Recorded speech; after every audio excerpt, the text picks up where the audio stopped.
The other thing that I thought was interesting is that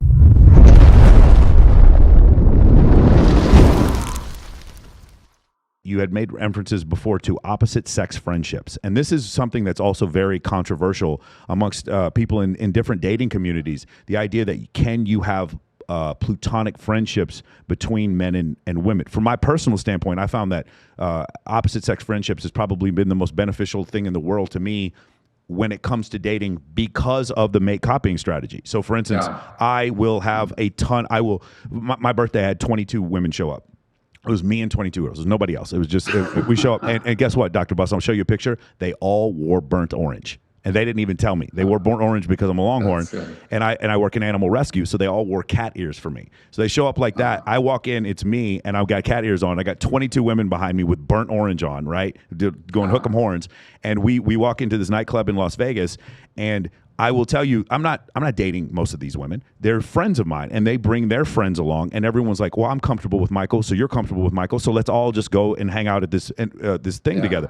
When I go, there's certain parties I go to, like I recruit for the Maxim parties. You wear Maxim magazine. I'm the host for some of the Maxim parties, and when I go there, I bring 100 women with me, and it's easier for me to bring 100 than it is for me to bring 10, because it becomes this sort of exponential thing. When I bring 50, another 50 are curious. Wait, how you guys are all going to this? Oh, so-and-so's going. The mean girls are going. The popular girls are going. Okay, now we're all going to go. And it becomes this almost critical mass that happens. And then all of a sudden, the party that I'm going to, because it doesn't work where you have a cool party and then a cool party and then a cool party. It's like one party dominates all the rest of them, and then everything else is secondary. And so that's what I found when it comes to status.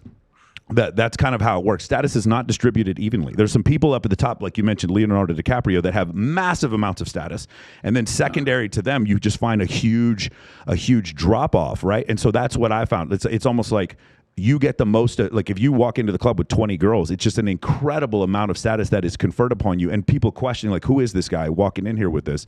Right. So that's an amazing thing. But the way I would show that is by having a ton of opposite sex friends. So there's theories about same sex friends and opposite sex friends in evolutionary psychology. Yes.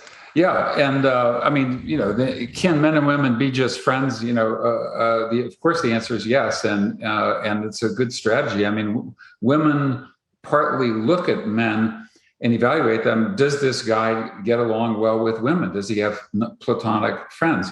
Okay. However, for some, there's a conflict that develops, and that is that men are more likely to become attracted to, sexually or romantically attracted to, their opposite sex friend.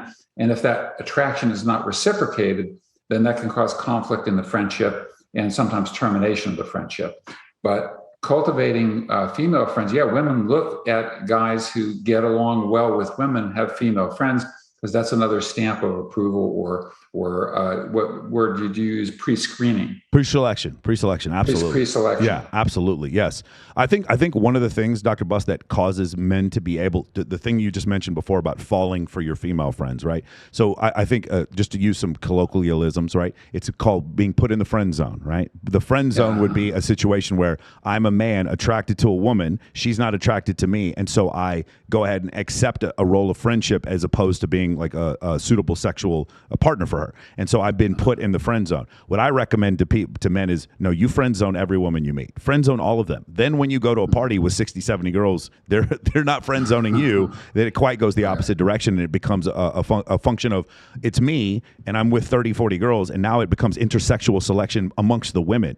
That's right, exactly. They're competing for your attention. Correct. And that's the thing that I've noticed to be absolutely positively a cheat code. The most devastating thing that I've seen in dating is that one thing, and it's put together again by female friends and through social media. Social media is just absolutely changed the game. I'm 44 years old. I absolutely remember being at 21st and Speedway, walking around Jester Center, right? That's the massive dormitories there at UT Austin, and I, you know what? Ricky Williams was in there same time I was, the Heisman Trophy winner, and let me tell you something. He got a lot more attention from the females than I did when he was there, right? And I could clearly see the level of status that happened, but it was in real life. And later on, because of social media, it allows you to be able to pervade status, by the way, falsely.